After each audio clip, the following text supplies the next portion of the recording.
Graça e paz, povo de Deus, seja muito bem-vindo novamente a esse canal de Palavra de Deus, esse momento tão gostoso em que compartilhamos a Palavra do Senhor. Que Deus abençoe grandemente a sua vida, que tem me acompanhado aqui. Deixa lá nos comentários também, eu quero ouvir o seu comentário, eu quero ver o seu comentário sobre essa palavra, se tem edificado a sua vida. Se você ainda não é inscrito, se inscreva nesse canal, deixa o seu like, compartilhe essa mensagem, que quando você compartilha, o YouTube entende que ela é relevante e assim você me ajuda a abençoar mais pessoas, amém? Então vamos então à nossa mensagem de hoje. No nosso vídeo, no vídeo passado, eu falei sobre o não de Deus, e nesse vídeo eu quero continuar, por ser uma palavra um pouco extensa. Então, eu quero continuar falando sobre o não de Deus. E para dar continuidade, você precisa também assistir o primeiro vídeo para entender e não ficar meio perdido. Amém? Mas vamos lá então. Então, nós estávamos falando que Deus falou não para Jesus ali no Getsemane, quando Jesus fez aquela oração: Pai, se queres, passa de mim esse cálice. E você vai ver ali no meu primeiro vídeo que nós estávamos falando e comentando, né, que Jesus falava da separação espiritual, da separação de Deus, né, naquele momento de dor, de sofrimento, onde o nosso pecado estava sobre Jesus na cruz. Então, para dar continuidade, aqui fala assim, ó, Jesus, ele se tornou obediente quando se sujeitou a sofrer. Aqui no capítulo de Hebreus, no capítulo 5, no versículo 7, nós vemos ali também que Jesus, ele aprendeu a obediência, ou seja, ele se tornou obediente quando ele se sujeitou a suportar a aflição, ou seja, quando ele suportou ou ele se colocou debaixo do sofrimento. Por quê? Porque quando se fala de filho, se fala de obediência, né? E é interessante que lá em Hebreus, no capítulo 5, nós lemos lá, que fala assim que Jesus, ele aprendeu, né, essa obediência quando ele se sujeitou, ou seja, nós como filhos, nós aprendemos a ser obedientes quando nós nos sujeitamos ao sim ou ao não de Deus, principalmente ao não de Deus, né? Como nós temos falado aqui nessa mensagem. Então, para dar continuidade aqui, nós vemos que o não tem um propósito. E qual que é o propósito do não, da palavra não?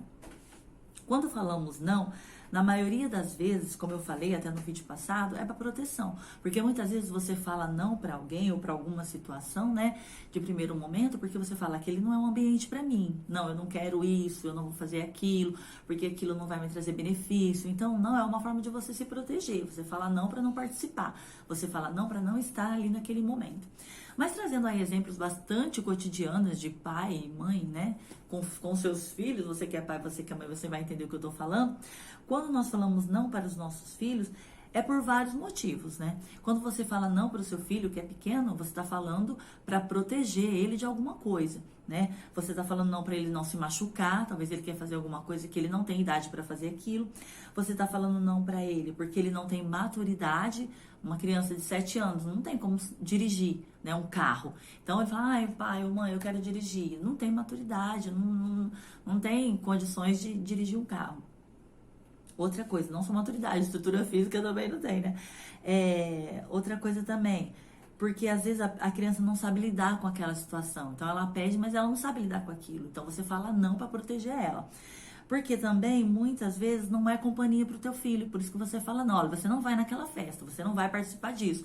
Por quê? Porque você sabe que aquele lugar é um ambiente onde tem pessoas que não vai ser uma boa influência para o teu filho. Outra coisa também, muitos de nós que somos adultos, né, que já sabemos diferenciar tudo isso, falamos não também muitas vezes a várias situações. Por quê? Porque nós falamos não. Na verdade, até anotei aqui, nós falamos não para certas coisas para conservar a nossa saúde física, emocional e mental. Porque muitas vezes nós nos colocamos em situações que traz um certo peso para nós, né? Traz uma certa fadiga, traz vamos dizer assim, a gente fala assim para tanta coisa e fica sobrecarregado. Então, muitas vezes a gente se impõe e fala, não, eu não vou fazer isso, eu não vou em tal lugar, porque a gente sabe que aquilo não vai nos trazer benefício. Então, não é uma forma da gente se proteger. Quando você fala não para o seu filho, você já passou por aquilo, você sabe que aquilo não vai trazer a ele benefício nenhum. Então, você fala, não, você não vai fazer, você não vai a esse lugar. Por quê? Porque você já sabe que aquilo vai fazer mal. Mas, o que um pai deseja para o seu filho? Qual que é a maior alegria de um pai? né? Em relação a tudo isso que nós estamos falando. O pai quer ver o filho bem, e por isso ele fala não muitas vezes, como eu falei, vou falar muitas vezes ao longo do vídeo, para a proteção do filho, porque ele sabe que o filho ainda não tem uma noção de saber aquilo que, discernir, né? O que é bom ou o que não é. Mas o pai, ele quer o melhor para o filho. E com Jesus, com Deus, não é diferente. Por que não é diferente? Porque lá em João 10:10, Jesus ele vai falar assim: eu vim para que tenham vida e tenham em abundância. Então, Deus não é diferente dos nossos pais no sentido de querer o nosso bem. Deus, ele quer o nosso bem. Então, lá em João 10:10, Jesus fala assim: olha, eu vim para que vocês tenham vida e tenham essa vida em abundância. Então, queridos, todos os dias nós nos levantamos para desfrutar dessa vida que Deus me dá, que Deus te dá, né? Então, nós levantamos para nos desfrutar dessa vida, e numa pesquisa que eu tive fazendo, eu percebo, e eu vi que existe 8.000 promessas na palavra de Deus, 5.000 no Antigo Testamento e 3.000 no Novo Testamento. Ou seja, são muitas promessas para mim e para você. Então, na verdade, se nós pararmos para pensar, em qual momento da nossa vida que Deus não quer que a gente tenha uma vida boa? Em qual momento da nossa vida que Deus não quer que a gente esteja bem, que a gente viva bem, que a gente desfrute daquilo que Deus tem para nós? Lá em Deuteronômio, no capítulo 8, no versículo 17, no versículo 18, quero que você acompanhe aí comigo. Deuteronômio no capítulo 8, vamos lá, vamos ler a Bíblia. Capítulo 8, no versículo 17 e 18, diz assim: e digas no teu coração: a minha força e a fortaleza da minha mão me adquiriu este poder. Antes te lembrará do Senhor teu Deus, que Ele é o que te dá força para adquirires riqueza, para confirmar a sua aliança que jurou a teus pais, como se vê nesse dia. Ou seja, aqui Deus falando aqui, ó, você vai se lembrar que é Deus que te dá força para que você adquira tudo o que você quer adquirir, para que você tenha, para que você lute. Não é diferente lá em Gênesis, porque lá em Gênesis, no capítulo 1, no versículo 26, olha só o que Deus vai falar. 1:26.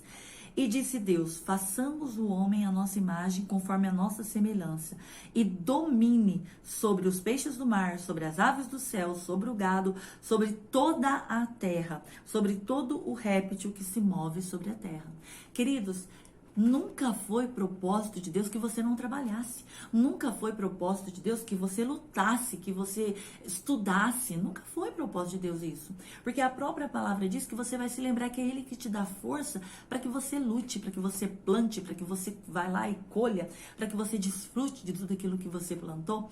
Então eu anotei aqui que nunca foi propósito de Deus que a gente não trabalhasse, não lutasse, não nos formasse, não conquistasse, não adquiríssemos, né? Não sonhássemos, não tivesse uma vida saudável, não fizesse exercício. Quando que isso foi propósito? Nunca foi propósito de Deus isso, que nós não fizéssemos todas essas coisas. Pelo contrário, aqui no capítulo 1 do versículo 26, Deus fala assim: para dominar sobre os peixes do mar, sobre os gados, sobre as aves do céu e sobre a terra. Ou seja, eu entendo que Deus, Ele me dá a vida todos os dias. Ele permite que o sol, como diz na palavra de Deus, nasça sobre bons e maus, sobre justos e injustos, para que nós possamos ter o quê? Todos ter a mesma condição de lutar todo dia, de batalhar todo dia, de querer o melhor para nós, para nossa família todos os dias. É propósito de Deus que você trabalhe, que você estude, que você conquiste, que você seja o melhor na sua empresa. É propósito de Deus que você queira o melhor para sua família, que você faça exercício físico, que você cuide da sua saúde mental, emocional. É propósito de Deus tudo isso. Mas quando que não foi propósito de Deus tudo isso? É propósito de Deus. Só que eu paro para analisar e pensar lá em Mateus, no capítulo 5, no versículo 45. Vamos lá comigo, Mateus capítulo 5. No versículo 45, tem algo muito interessante. Mateus capítulo 5, versículo 45 diz assim: para que sejais filhos do vosso Pai que estais nos céus, porque faz com que o sol levante sobre maus e bons, e a chuva desça sobre justos e os injustos. Ou seja, Deus permite que todos os dias eu e você acorde, abra os olhos para lutar, para conquistar, para ter uma vida melhor. E isso é ótimo, é maravilhoso. E nós estamos muito acostumados ao sim de Deus, muito acostumados a tudo isso que é propósito de Deus para mim e para você, né? Estamos acostumados a milagres, estamos acostumados ao amor de Deus, estamos acostumados a desfrutar de tudo isso que Deus tem nos dado, e é maravilhoso, porque Ele falou: olha, eu vim para que vocês vocês tenham vida, né? Então essa vida, esse momento maravilhoso de abrir os olhos de manhã, de desfrutar, é maravilhoso. Mas eu faço uma pergunta para você nessa tarde. Então, por que que não permitimos que Deus faça parte da nossa vida? Porque Ele não pode participar de cada momento que Ele mesmo nos proporciona. Aí você vai falar assim, mas pastora, como assim? Deus faz parte, eu creio nele, eu vou na igreja, eu acredito na sua palavra. Eu acredito no que Deus me diz. Como assim Deus não faz parte? Como assim Deus não participa? E é nessa hora, é nesse momento que entra o não de Deus. Você vai entender o que eu quero dizer. Por quê? Porque nós nos sentimos ofendidos quando Deus fala não. Porque para nós, queridos, é muito bom desfrutar de tudo isso que Deus nos deu. É muito bom, a palavra de Deus tem 8.000 promessas para mim e para você. Só que da mesma forma que ela tem 8.000 promessas de bênção, o Senhor também, Ele coloca em nós como Pai limites. Ele coloca em nós como Pai até onde nós podemos ir. Essa é a realidade. Deus sabe até onde eu e você nós podemos ir. Mas por que que muitas vezes nós nos sentimos ofendidos com o não de Deus? Por que que muitas vezes nós achamos que nós, não, onde se viu, não é comigo, Deus não está falando comigo, porque eu tenho que lutar, eu tenho que trabalhar, eu tenho que viver, eu tenho que conquistar o melhor para mim. E quem falou que você não tem que fazer tudo isso? Né? Quem falou? Você tem que fazer, claro, lute mesmo, batalhe mesmo. Mas eu quero falar um pouco mais sobre nos sentirmos ofendidos com o não de Deus. E vai ficar pro próximo vídeo. Eu achei que ia dar para fazer em 2, mas vai ficar muita coisa, muito longo. Então eu não quero que isso torne cansativo. Então aguarde, espere, logo vai sair o próximo vídeo. E eu vou continuar falando sobre o não de Deus. Por que nos sentimos ofendidos com o não de Deus? Deus abençoe a sua vida. Espero e aguardo você até no próximo vídeo. Não se esqueça de deixar o seu like e compartilhar essa mensagem. Deus abençoe grandemente em nome de Jesus.